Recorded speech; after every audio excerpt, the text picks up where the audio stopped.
Welcome, welcome. The session now is Writing the Times, New Novels from India. So we have Mahesh Rao and Keshava Guha in conversation with Anindita Ghose.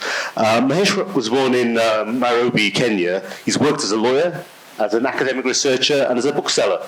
And his debut novel, The Smoke is Rising, came out, I think, in 2014 and won the Chatta First Book Award for Fiction and was shortlisted for the Shakti Bhatt First Book Prize. The Crossword Book Award and also the Guardian's Not the Booker Prize. And his Polite Society, which came out about 7 years ago, 2018, was a sort of, I think, a retelling of Jane Austen's Emma. So, Keshava Guha is a writer of fiction and literary and political journalism. He was raised in Bangalore and studied history and politics in Harvard. His novel, Lion's Tiger Share, was set in contemporary Delhi and came out recently last year. And Accidental Magic came out a few years later and was inspired by people with a love of Harry Potter, I believe. Yeah. And Anindita Ghose is an Indian author, journalist, and editor based in Mumbai. Her debut novel, The Illuminated, was published in 2021. And The Only City is a collection of 18 short stories which came out last year. I think Illuminated was published by HarperCollins and was sort of internationally released in 2023. I think she's been awarded as one of the 9 best authors coming out of India. Thanks very much. Thank you. And thank you to the audience for missing the Goa Carnival and being with us here today. Hi, Mahesh and Keshava. So Mahesh and Keshava both have new books out, which are available here, Half Light and Tiger's Share. But today we want our conversation to be a bit broader. We're going to talk about your oeuvre and your impulses in writing and publishing. I want to start talking about the Guardian article, which Mahesh just told me he hasn't read. Keshava has the most controversial take on it that I've heard so far. For those of you who don't know about this Guardian article, I can see Rega smiling, so she does. It said that India has more than 100 lit fests, but Indians don't read. So I want to know your thoughts on it, but also, Mahesh, since you haven't read the article, I want to ask about your journey as a reader. What did you read to become the writer that you are today? But let Keshava start with telling us how he thinks the article is accurate. So, well, let's have some context. We Indians always feel we have to defend our mother's honor, so to speak. India is the only country in the world where people file defamation cases on behalf of dead people. The whole idea of defamation is you can't, you were a lawyer, you can only libel someone who's alive, except in India. So now we get, collectively, we are incapable of taking any criticism. And the more true the criticism, the more offended we get. Because if it's obviously untrue, maybe you're not that bothered. So I'm not going to defend every sentence of the article. It's certainly, as you were saying, Anindita, she could have spoken to more insightful people. She could have perhaps had better data. But the fact is she was on to something. Now, it doesn't mean that even if people are reading less or whatever, it doesn't mean that literary festivals are a bad thing. They probably are going to help encourage people to read more.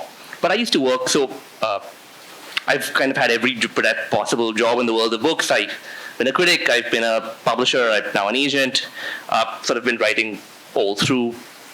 And when I was working in publishing, I worked at a firm called Juggernaut. And my remit was to publish outstanding works in Indian languages in English translation. And I can't tell you what a dispiriting experience it was, because you really realize when you try to do that, and you send these books out into the world, no one's really interested. But then you start talking, then you hear all these stories, the situation is so healthy in Malayalam, it's so healthy in Bengali, it's so healthy in Marathi. People who have known nothing but these languages are, confidently pronouncing. Why don't you speak to one Marathi editor, one Bengali editor, one Malayalam editor, and ask them, are there critics working in your languages? Are the literary pages thriving in your languages? Are books selling? If so, what is selling? yeah, some book might have been a bestseller, but is that book of any literary value? So I think I think if we tell ourselves that the literature, I don't mean books, I mean, what do I mean by literature? I mean stuff of enduring aesthetic value. Something that we should be proud, the Matthew Arnold definition of the culture, at the best that's been thought and said. Something that's going to be alive in 30, 50, 60 years. For which you also need critics, you need engagement in universities, all of these things. Let's not be in denial about some of these problems. And I think the article got more right than wrong, in my view. But, we can't take any criticism. This session is going to be on YouTube, and now you'll get responses. But Mahesh, I'll change the question for you. Tell me about what made you a writer. What were the books that you read as a very voracious reader? I was seeing a list on Scroll where you speak about, everything from Clarice Lispector to The Leopard. So yeah. So I think actually for a lot of children especially who become obsessed with books, a lot of that is about wanting to be an adult as soon as possible, a kind of wanting to inhabit the adult world in ways that you're not allowed to in real life. So my main sort of entry point into this was to really read stuff that I was not allowed to read. So basically, basically sex scenes. I'd love to say, Dostoevsky or something, but my primary goal was to find the dirty bits in books at the age of 11. I remember, I have a sister who's 7 years older, and there was a shelf of Jackie Collins's in her bedroom, and she was away at boarding school, and I remember, it kind of unlocked a key, it kind of unlocked... Polite society is... but I think then it suddenly makes you feel grow up, and it's not a question of like merit or whatever, although I do think Jackie Collins is a fabulous writer. But anyway, it's not so much a question of merit, but a question of occupying these worlds that you think you're not supposed to and that you're not entitled to, and then you just graduate to other things. So that was, I think, the very first impetus. I mean, it's not a very sort of lofty answer, I'm afraid, but it's the truth. Honest one. I think having an older sibling with interesting reading taste makes a difference. My brother was 4 years older, and I read Anton Chekhov when I was 11, the entire collected works. I wonder, Keshava, did you borrow from your father's bookshelf or from an older... Do you have an older sibling? No, I have a younger sibling, but... No, I'm completely with you. I mean, my parents were sort of very progressive, so there wasn't any sense of things that one wasn't allowed to read, for better or worse. But I definitely wanted to join the adult world. And one of the things, and I suspect, Mahesh, was the same for you, there wasn't really something called young adult. You graduated from children's books to books that were for grown-ups, and I'm a bit suspicious of young adult because I feel that people are deferring the really good books. People are getting to them; they can get to them a lot earlier, and there's a thrill of reading Jackie Collins. Or for me, I was always, and still am, a huge fan of Dick Francis. I have no interest in horse racing, but. At the age of 11 or 12, these books were really thrilling, and it wasn't like there were these books that we were for teenagers that we were meant to be reading. Which is your favorite Jackie Collins? I feel I must ask. Without a doubt, Hollywood Wives. Okay. I just want... I'm so glad this is being recorded so that, this will now be, confirmed forevermore. Okay, let's bring ourselves back to your new novels. We can have a few questions on that. So Keshava, this is your second novel. Mahesh, this is your third novel, but your fourth book, because one was a book of short stories. I've had one novel, and I know the anxiety and when you're working on it, especially if it's for a long time, you're working on it, you tell people I'm working on a novel. With the first novel, you never really know if it's even going to be published, if you're going to finish it. With the second novel and the third, I assume you're going to be published, at least. And I assume some part of that anxiety, perhaps there's still anxiety, I'm assuming, but of a different kind. You want it to be better, and now people expect more from you. Keshava, let's start with you. I want to ask about, there are two parts to this. How was the creation of the Tiger Share different? And then we can maybe get into the publishing and the Litfest circus of it. How was that different? The creation was somewhat simultaneous in that a lot of writers have this experience of periods of waiting. You're waiting to hear from agents. I had already had an agent by the time I wrote this or sold this book, but a lot of my time with the first novel was spent waiting, and usually waiting for bad news from agents, and then you're waiting to hear from publishers. There's even after a book is accepted, there's often a long period before publication. So I started working on this book well before my first novel was published, and so there was a time when they were in parallel. This book was easier to write because I think I knew more about what I was doing. I mean, it's the I just can't understand why. This kind of comes to your second question. I just can't understand why our literary culture is so focused on debuts. Because if you look at the history of literature, most good writers tend to get better as they go along, as they should. I mean, yes, there comes a time when you might run out of material or inspiration or whatever, but your first novel probably shouldn't be your best one. It's probably more likely to be, as mine was, what they call apprentice work. I mean, it has some interesting things in it, but God, it could do with a lot of improvement because I didn't know what I was doing. And I knew more this time, and hopefully I'll know more the next time. I did have a bit of a feeling. So my first book came out without having been edited, as books often do in India. And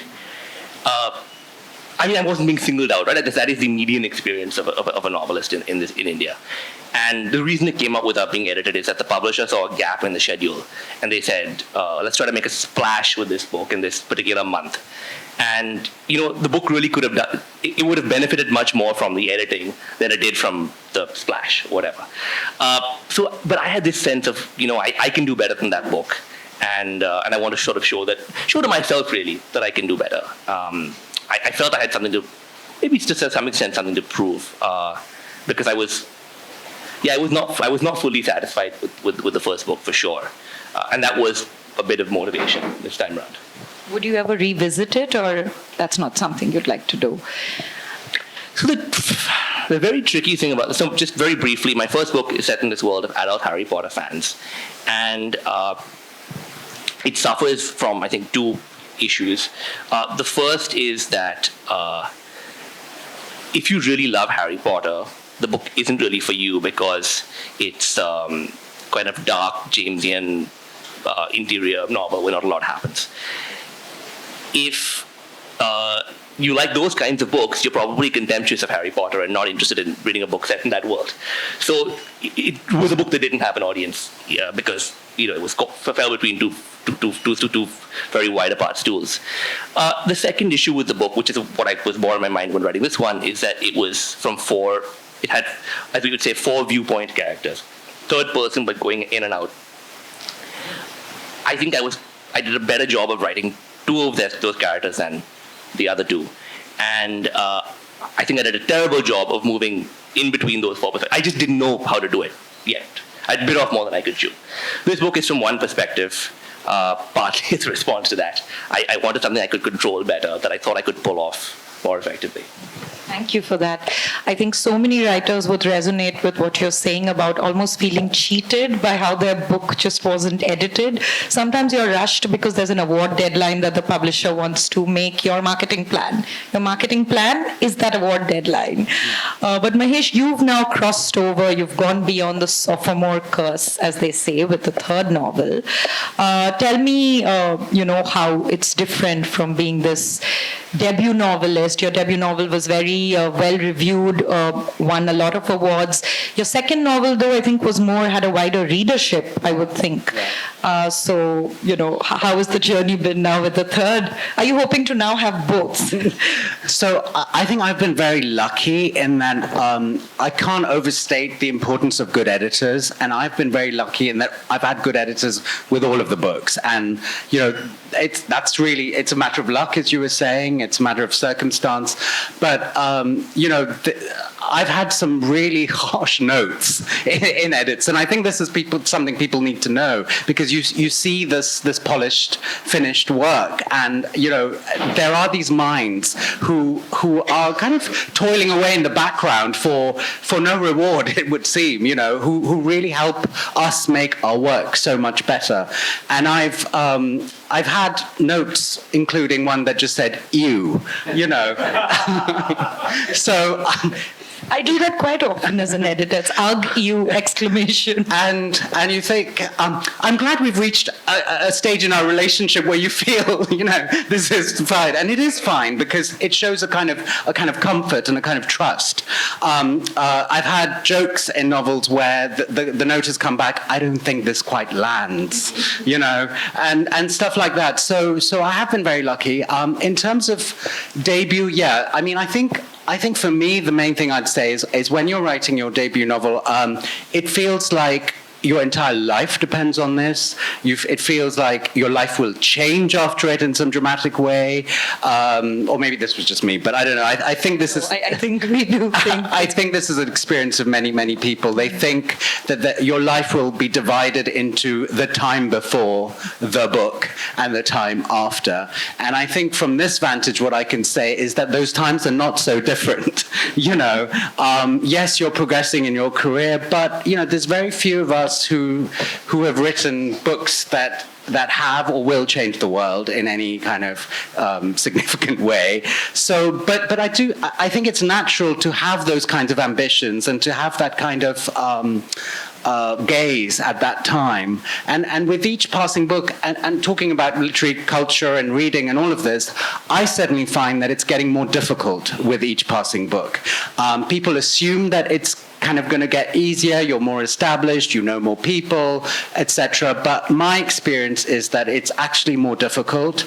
The publishing part of it? The publishing part of it, because there is a great focus on the dazzling debut, because if you haven't scored, some kind of extraordinary success with your first or possibly second book, there is a tendency now for people to lose interest, and it's harder to persuade them that you are a long-term career writer, which is sad. I mean, in the past, you can see, and this is the often quoted example of someone like Hilary Mantel, who got into her stride by the fifth book, and then became, as we know, acknowledged as one of the world's greatest writers by the sixth, seventh, eighth. But I don't know how possible that is anymore. And I'm even now discovering, for example, just between Polite Society and this book, there was so much more review space in India. For example, books were reviewed in lots of places and in unexpected places, actually. Now I'm finding that even if people want to cover your book, they will do an interview. And why I think they do an interview is because they can then publish the transcript. And it's an email interview in most cases. So I've had Zoom interviews, I've had email interviews, I've had all sorts of things, but basically you can just publish the transcript, And the thing about a review is it's someone engaging with not just your work or your past work, but books, similar books of that kind, books that they think speak to that book. It's a really broad and kind of deep format that I seem to find that we're really, really losing. And the only game in town seems to be influencer marketing, even with books. So what does that actually mean? I have nothing against internet culture. I love many aspects of it. It's great fun.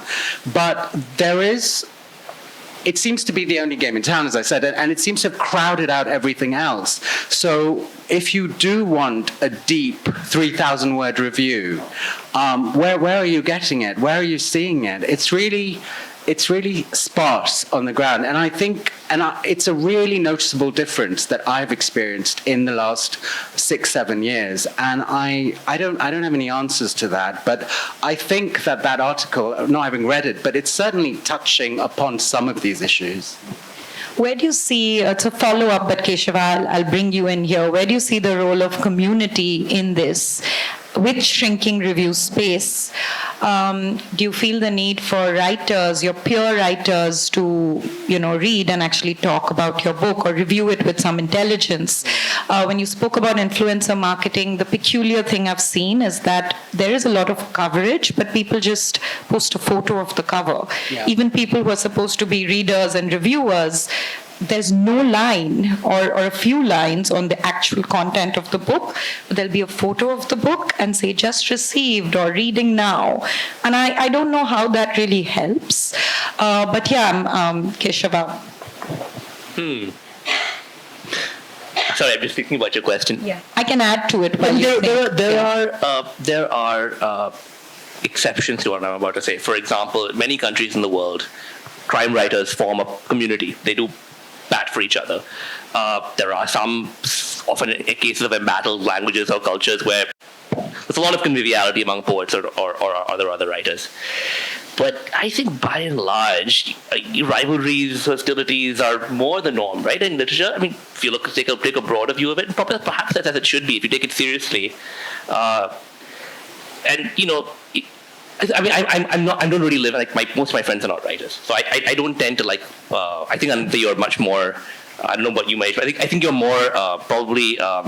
You probably know more people in the world of writing than I would. I mean, I tend not to outside of festivals meet that many writers, and. But my impression, certainly looking at older writers and their relationships, is that there's a lot of dishonesty, right? I mean, what I think, are we really being realistic if we certainly expect every community? But what I would look to something very different, which is the writers are only one part of the Republic of Letters. Critics are really, really important, and the thing that worries me most in India is the disappearance of criticism. And I mean criticism as a profession. That's the difference between influencer marketing or Goodreads reviews. A critic who is someone who understands the context in which you're writing, has actually read the books that your book might be in conversation with, knows what she or he is talking about, basically. Because critic is a really important profession, and it's totally devalued in India. I mean, to the extent there are reviews, they're not written by critics. I mean, come on, they're written by the person who is willing to do that work for basically no money, for the price of for one beer at a bar in Panjam, because they wanted their name in print, or they had or whatever, and that's what I would look to more than say have writers support each other. That's what we're really missing. And if you think it's bad in English, talk to anybody. Maybe other than Malayalam, any other Indian language, there's effectively zero critics. And this is this is a really, you're going to see the effect of this in the long term as people have no sense of what's good and what isn't, and how works are in a conversation with each other, and any sense of a tradition in all of our languages is going to disappear in the absence of criticism. No, I agree with both of you on the importance of criticism, and community or other readers can't replace that. But I'm wondering if it can take up some of the white space created. Manu Joseph is a highly, often divisive columnist, but a column that he had written, which I remember really well, that covers so much of what both of you said, was how a lot of the awards were skewed towards either just debut or the rank outsider, and including the one big award that we all know about, every year awarding it to a book in translation, which is so important. But I thought that, like the Booker does it, a separate award for translation and written in English would be better. But he also wrote about how the recognition and the praise of your peers as a writer is perhaps the highest praise to win, and hence it's important. So I was wondering where you stand on that. I don't know. I think hinging anything on anyone's praise is very bad for your mental health. This is my kind of, if I've learned anything, over the last decade. So I think the healthiest thing is to write your book and let it go. You know, it's much easier said than done. And truly, I mean, I'm not just saying this, but I do consider myself to be much more of a reader than a writer. And actually, what I'm most interested in is what do I think about this book that I read. What others think of mine. I mean, I just can't control that, and I wrote the book that I was able to write, and I just try not to think about it. I really do. I mean, it's not. When my first book came out, I was reading Goodreads. I mean, Goodreads is like the kind of the seventh circle of hell, as far as I'm concerned. Yeah, I don't think authors should read Goodreads. So this is a lesson, sort of a very salutary lesson I learned, and it's one of the key pieces of advice I would give to anyone I mentor. Is try not to go down that road and spend your 3 a.m.s lingering over those 1-star Goodreads reviews. It's not going to do anything to help you. I remember like after my first book came out, and poring over these Goodreads reviews, and there was like a 1-star review, and all sorts of terrible things were said, and then I kind of looked at what the person liked, and it was all like sci-fi, and I just thought, why did you read this book? Like, if you had asked me, I could have told you 100 times not to go within like miles of it, But you see, this is where a madness can kind of begin. Like, this can be like a real descent into something quite dark. So I think really you just let it out into the world and then immediately start working on something else. And that, I think, can help. Very useful mental health tip. I was in conversation with Jhumpa Lahiri and Kiran Desai in Kolkata, where I was very surprised. But Jhumpa actually spoke about crying with her face down on the sofa after reading one of the reviews for, I think, Interpreter of Maladies or Namesake. And she's usually quite reserved, but because she said that, then Kiran also spoke about her response to reviews. I think Jhumpa now said she doesn't read her reviews directly. Her agent or a spouse scans them. Curious, I know Goodreads is out of question, but do you read your reviews? And sometimes, occasionally, are you surprised when a reviewer really points out something to you that you hadn't thought about? Yeah. No, I read reviews very closely because without a person filtering them for you? Yeah. See, look, I don't do it very much anymore, but I am also a critic. Or a reviewer, I don't know a critic, but I write reviews myself, and I believe in them as a form. And I think yes, I'm with you on the first book. I had less detachment, perhaps, but I think with the second book, maybe it was easier because the second book got better reviews, so I was generally in a better frame of mind. But I did find with both books that you do learn from reviews, and if you want to improve, this is. You might be missing out on some useful information if you don't. I'm just speaking from it. But Anita, I want to just comment on what you said about prices and the price that you didn't name that used to with the only twice in its brief history didn't go to a translation, right? From my perspective, look, prices are valuable because. Not so much in India, but in some countries, readers do, and booksellers really respond to prices. So if your book gets on a long list or a short list, bookshops will order more copies of the book. You might even see, there was a couple publications that in the UK that reviewed my book when it came out in paperback. That hadn't reviewed it in hardback because it was on a price long list. So that sort of thing can be quite helpful. But in terms of why a price might work a certain way, like in the case of the Indian prize, which doesn't exist anymore, which was mostly used to go to translations. It's the JCB prize. I'm just going to name it. I think what happened with the JCB, which has happened with the Pulitzer and the National Book Award in the US, was a kind of institutional sense in literary culture, or a sense in literary culture that there were groups of writers that had been excluded or marginalized, and the prize became essentially a form of reparations, and that was a good instinct that maybe was taken too far in some cases, but. I used to work in publishing, and I can tell you, we had a book that won the JCB. So one of my books as an editor won the JCB. And I spoke to other editors whose books had won the JCB, and the sales difference was negligible. So there was a lot of money for the individual writer, and that's great. But the JCB never had an influence on, never had a meaningful influence on sales. So for those, my previous book was not long listed for the JCB. I don't think we need to feel too sorry for ourselves as people who write in English if we weren't shortlisted or didn't win or whatever. I want to ask you both a couple of questions on craft. While Mahesh, you have helpfully told us how your reaction to the, once the book is finished, how you've become more of a monk in that. What has changed in your writing process for both of you? Are you using any cool, newfangled software to write?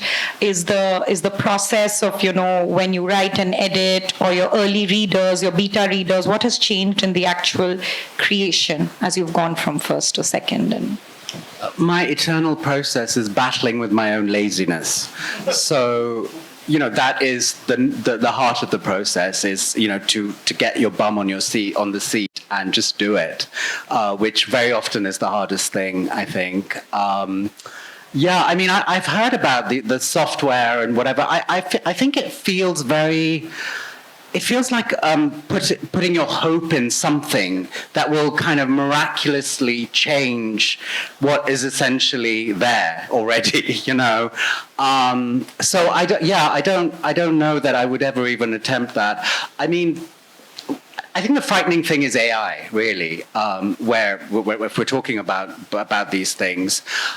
So I recently read that an author is now giving, I think it's an American author, is now running classes on how to use AI to write books, like to the point of 10 a year or whatever, But I thought it was very interesting that this author is not writing the AI books themselves. They are using this kind of new gap in the market to create a new grift for themselves, which is teaching you how to use AI to write your books. So I don't know what this is all going to do. I mean, it's at the moment, quite often AI writing is quite identifiable and it's just dull. But as it gets more sophisticated, particularly for certain kinds of books, perhaps that will become the norm. We just don't know. And I truly don't understand why anyone would use AI to write, because the urge to create is the urge to create, and rather than just, I really don't understand it, but obviously it is going to make a huge difference in some way. I guess a lot of people are looking at that and wondering if commissioning editors actually will become sort of experts in prompts, so that they're not even going to writers anymore. They're actually, their field of expertise will be the prompts rather than the manuscript. So, I mean, it's a big question mark, so I don't really know what to say more about that. What's changed on the bum in the seat aspect of it to you? Are you more disciplined, less disciplined? Because now you're Mahesh Rao with 4 books, so you can write whenever. I think I don't think that's true, but I think it's more like, how interested are you in what you're writing? Because I think, especially with a novel, there are bits which are less interesting even to you, There are bits that are really exciting within a novel and that just, actually, you don't even notice that you're writing.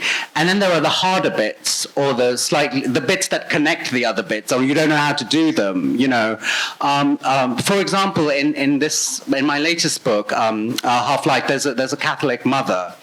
And, she really bored me. Like, she was my own character, and she was just kind of so tedious. And I just thought, I'm getting bored by this. Like, what hope is there for the readers? Why didn't you change her? But I didn't know how at that point, I just thought she just seems like such a cliche. She's this austere, sort of very religious woman who's just there to be this angry mother. And we've seen this character a million times before. And then, so one night, the kind of the secret to unlock this came to me. Because in my head, she had this severe bun. She was just very sort of austerely dressed and stuff. And it's true, it was very important for the character that she be very religious and be quite conservative and traditional. But then one night, it came to me, I had to make her hot. You know, suddenly it transformed everything. Suddenly she looked 15 years younger. She dressed completely different.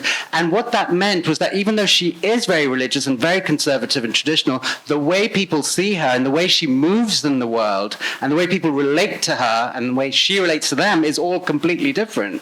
You know, and that suddenly it got me excited in the character again. Jackie Collins coming in. See all the Jackie Collins you read. We can draw a straight line from there to here.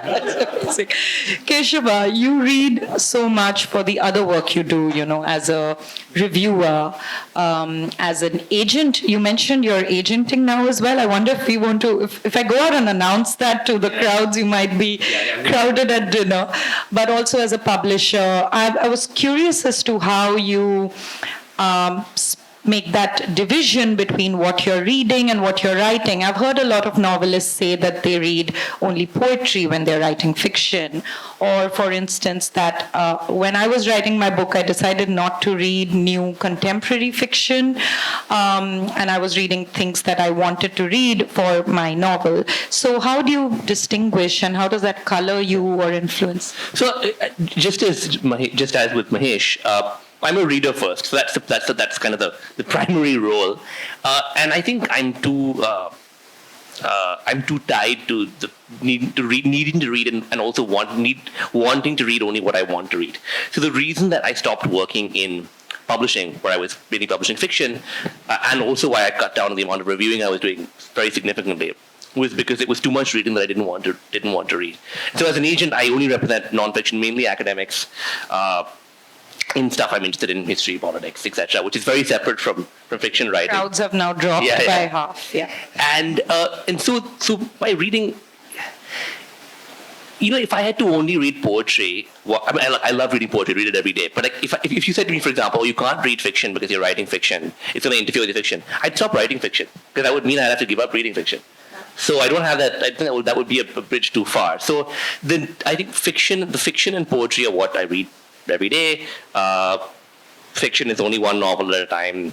Poetry, most of us don't read in collections the way we read novels. We're much more promiscuous. You know, go to our bookshelf and pick up whatever you fancy at a given moment. But yeah, so I just do read what I want to read, and I've got better over the years at giving up on books. I used to be very guilty about not finishing books, and wasted a few years of my life on.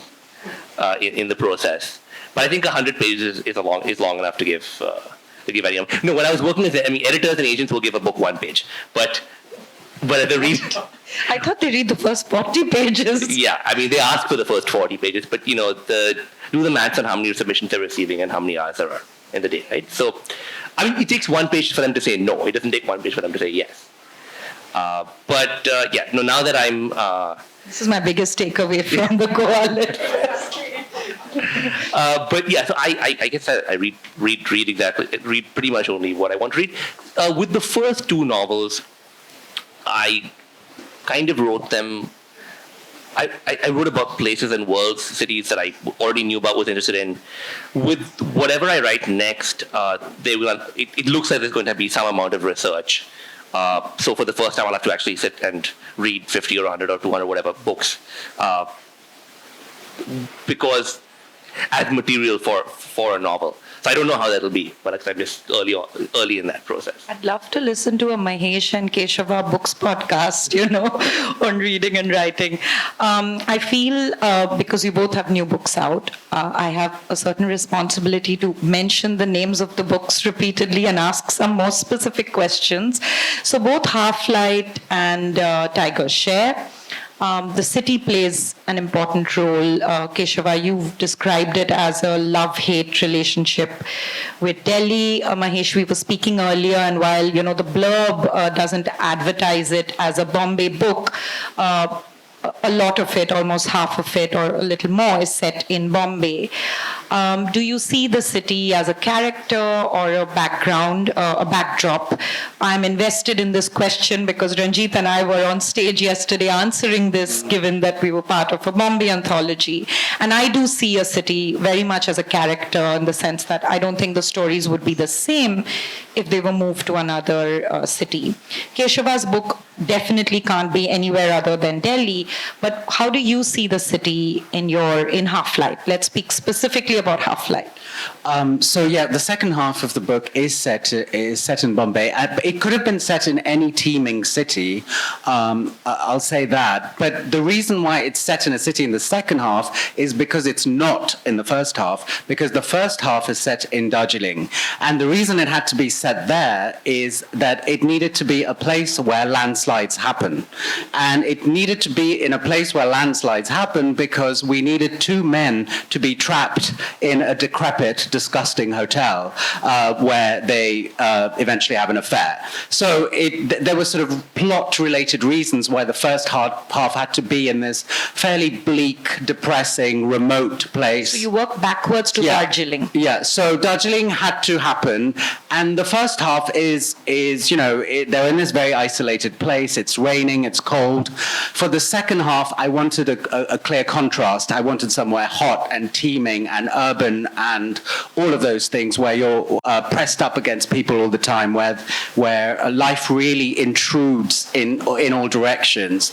So really, that could have been any big city, but also I wanted a big climax. I wrote the very last scene first for this book, and I wanted a big scene right at the end on Marine Drive.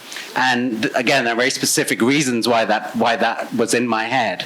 So that's why it's a Bombay book. And yeah, I mean, I think with anywhere, if you want to imbue a book with a sense of place, it inevitably becomes a character, like you were saying, because that's so much of what informs the texture of the book. It's so interesting because you mentioned the contrast, even geographically, in terms of even altitude. Yeah. They are kind of dynamic, stark opposites. So that's quite wonderful. Keshava, tell me about your, how you navigate Delhi through literature. And you did live in Delhi for some time. Also, I'd love to ask you about your favorite Delhi novels before we speak about yours. Yeah. I think I would say, there are novels too, but I think Rana Das Gupta's non-fiction book Capital probably came closest to the sort of world I was trying to write about. I think I was aware of a bit of a gap in the English language literature of Delhi. So you have novels set in pre-partition Delhi, which is really it's a majority Muslim city. So most obviously Twilight in Delhi. Then you've got the 50s and 60s novels by people like Ruth Chhabwala, Anita Desai, middle class, but middle class, but also very kind of genteel academics and poets and civil servants. And not the raucous, commercial, ambitious, often unedifying city that it had become starting in the 80s and 90s. So yes, I was aware that if you just compare Delhi to Bombay, who are the Delhi poets? What are the Delhi novels? There are some of them, but I felt there was a lot of material there that maybe hadn't been used by others. It's interesting just to tie into something that we were saying earlier. I didn't think all this idea of Delhi as a character, that's something that I discovered from reviews of the book. It wasn't something that was on my mind when I was writing it. But when you read the reviews and everybody's saying it, and you think they're onto something, clearly. I didn't intend to imbue it with a strong sense of place. There was some of that came from the fact that I was aware that you're aware of different kinds of readers. There's Delhi readers, there's readers from other parts of India, there's readers from other countries. And you're trying to satisfy them all in different ways at the same time. You wanted to feel credible to the Delhi reader and legible to the non-Delhi reader. But above all, it's because I'm not from Delhi myself. So I was born in Delhi, but I grew up in Bangalore, and I moved to Delhi in my 20s, which was a very common thing to do until fairly recently. If you were interested in books and writing, I think it's much less common now. And so I was sort of ravenously curious about Delhi, and I was observing everything, and I think all of that therefore made it. The fruits of that curiosity can be seen in the book. I think I was I was a closer observer of Delhi than I had been of Bangalore, where I'd grown up. So yes, that's probably where all the stuff about Delhi and the what I call the inverted layout of Delhi and my second book is much more. It's got much more sensory matter than the first book. I mean, the first book has very little, sounds and smells don't really feature. They feature much more strongly here, probably because Delhi was new to me and I was taking all of that in. Thank you for that. This panel was put together, the three of us were put together rather recently, but I've really enjoyed, and I have so many more questions, selfish questions I want to ask about your choice of voice, you writing in a woman's voice in the new book, but I want to be mindful of time and also see if the audience has questions. If you don't, I will keep asking questions. So are there any audience questions?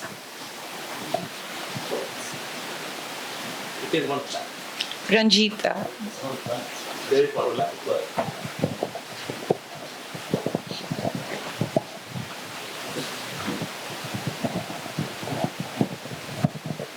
Right. I mean, this is just a question that's been bothering me a lot, and I'm asking as many people as I can about this. Why is there a declining interest in fiction and such a burgeoning of nonfiction? I know it's been talked about a lot, but I'm just interested in your specific views on it. I'll go first. To answer it, so it's just on a kind of factual basis. Different countries are different. So this is most true in India. For example, in Britain, nonfiction is really struggling at the moment, and fiction is keeping the whole business afloat. Why is it the case in India? One can speculate. For the whole second half of the 20th century, there was very little of what we call trade nonfiction in India. So it was academic books, academic monographs, and then there were novels. And there were just a small handful of kind of general interest nonfiction books.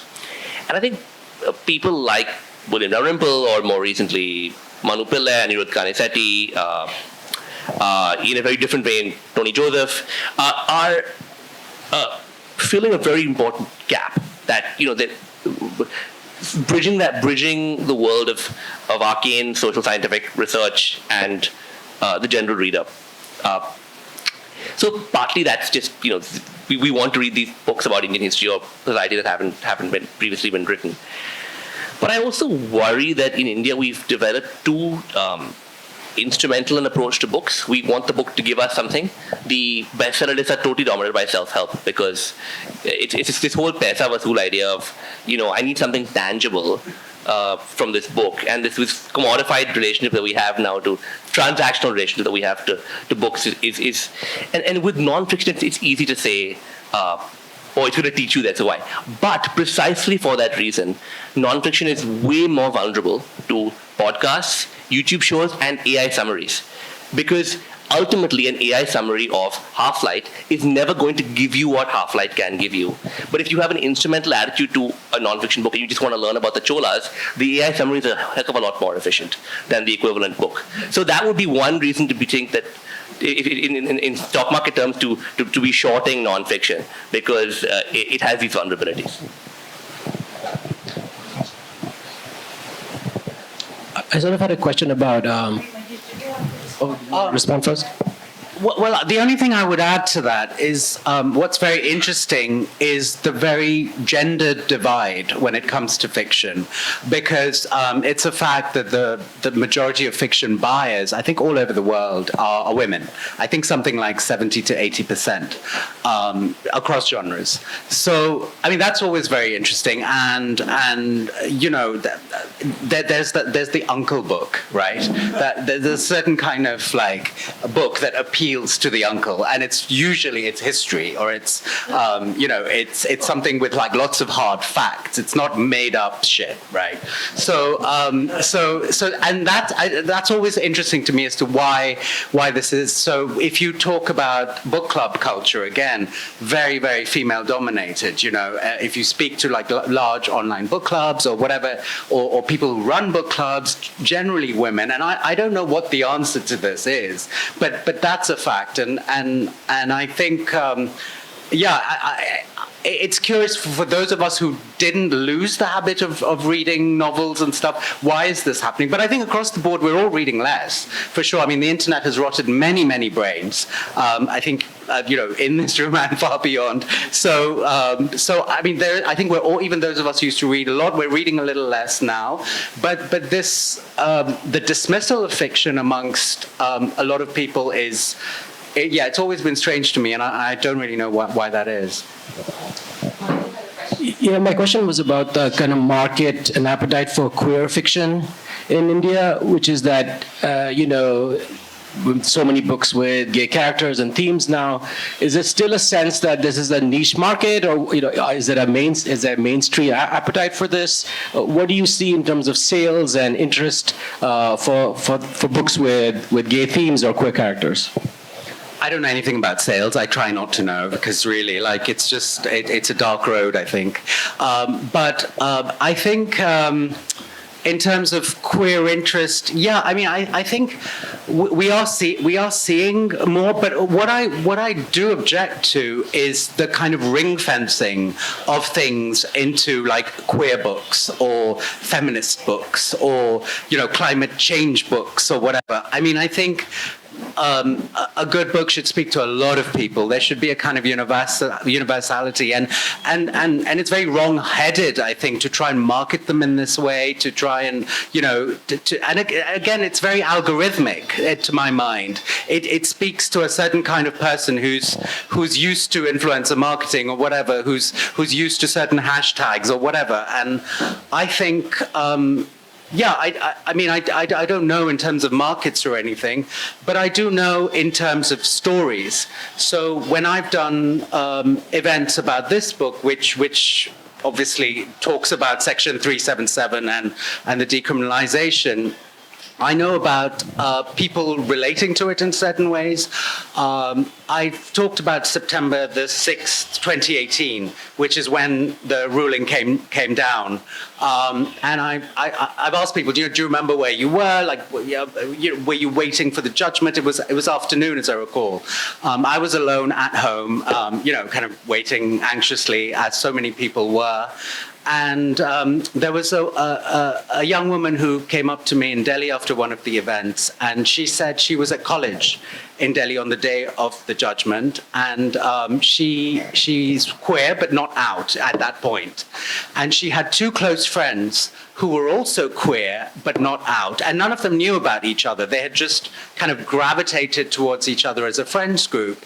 And the judgment came down, and they were obviously elated, but they couldn't really articulate in what sense they were jubilant, So they became jubilant as allies. So they went out and they bought a bottle of Old Monk and they celebrated, saying, "Isn't this great for the queer community?" without at that point having the courage to quite say, "I'm actually also in it." But now, like 6 years down the line, she's out. All three of them are out. All three of them out, and are able to talk about this quite openly. And I think that was one of the stories that really stayed with me, because one of the questions the book was trying to say is that legally, we've had this change in 2018. What has really changed for the many, many multitudes of gay societies, I will say, because everything is so different in every part of India. And the answer is none of us really know. We know about our little circles or our little, anecdotal things, but actually we really don't know how much has changed. And so hearing just one little story like that, it just felt like a very meaningful moment. Thank you. Ranjit, you want to question? Thank you. Just struck by how, with both of your books, Half-Light and The Tiger's Share, what came across to me reading each book was they're both apocalyptic books in some sense. And they're premised in very different ways on class anxieties, class differences that are sharpened to the point of violence, and on the environmental meltdown. So I don't know if either or both of you would like to address that. Well, that's why we need criticism, right? That's what criticism is. And that's just, I think I don't really have much to add to that. Yeah, I don't know if you want to. Actually, look, let me say one thing, which is that you use the word apocalyptic, I think rightly. I'll just speak about my own book. So much of what gets called climate fiction in the West is these novels that are set in the near future. They're near future dystopias. And in the past year, as a reviewer, I encountered 2 novels that were set in India by Indian origin writers that were set in near future dystopic India. Well, India already is a climate dystopia, right? Like, I understand why, if you want to unsettle the European or North American reader or Australian reader, whose life is pretty comfortable and who isn't, living with the already arrived consequences of this stuff, you need to set the book in the future and borrow from science fiction. In India, you don't need to do any of that. So it's not Delhi. I mean, all of North India, from Lahore to Dhaka, you have a belt where there's something like 1 billion people who are breathing air that's 10 to 20 up to 30 times worse than what is considered safe for humans. So yeah, so realism becomes apocalyptic in this situation. You've made me a little anxious because I didn't think it was apocalyptic, but I thought it ended on a note of some hope. But so I'm now really worried. But I think really for me the book was really about how little we know. It's about asking questions rather than answering them. Does society really follow the lead of the law? And I kind of ended it on a note of hope, but I really don't know.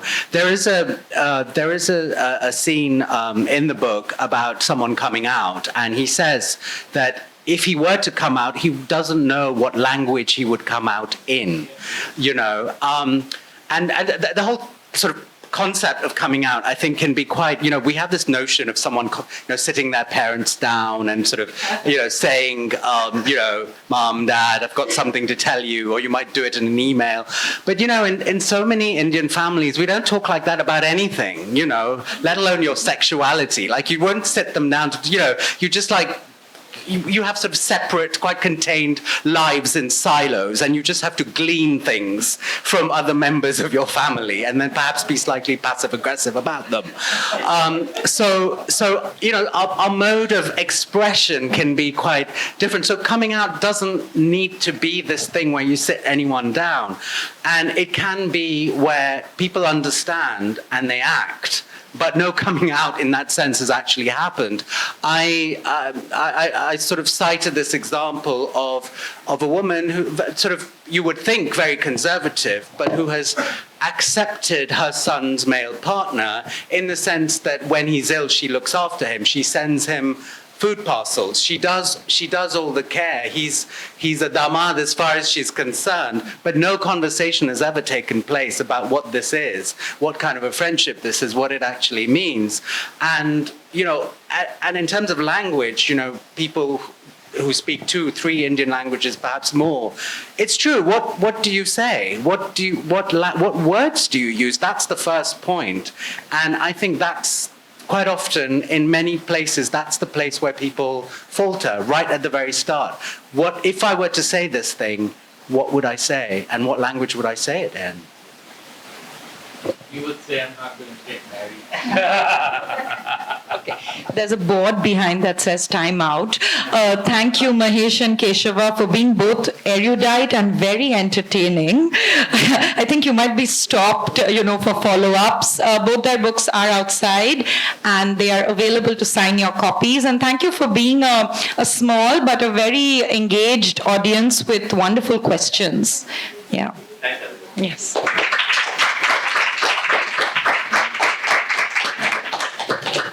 Yeah.